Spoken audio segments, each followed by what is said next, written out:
long kết ran bạt yangi unjuk len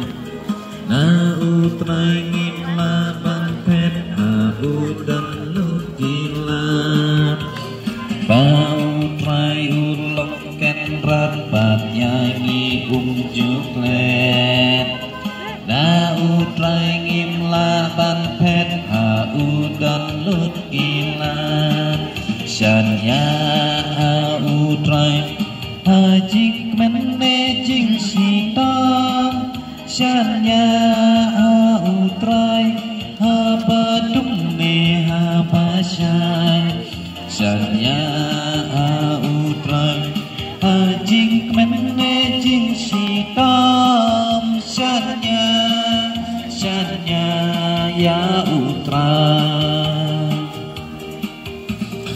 Bau trai ulok ken rapat yangi unjuk len Na utrai kim laban pet ha udon lut ilan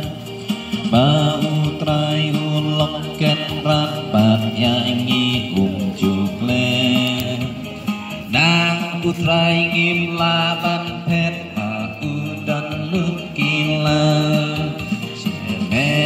ha utrai hajing menejing sitam kermen ha utrai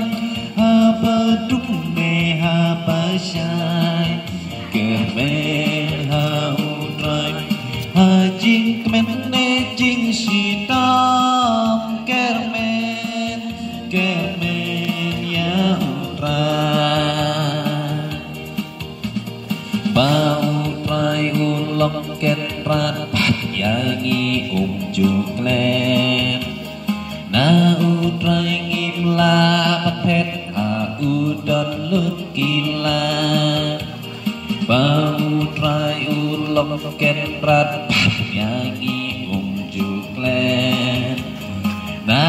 utrai ngim lapat pet ha udon lut kilat duai ya utrai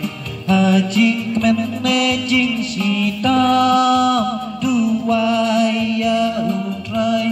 habaduk ne habasai duai ya utrai hajik menejing sitam duai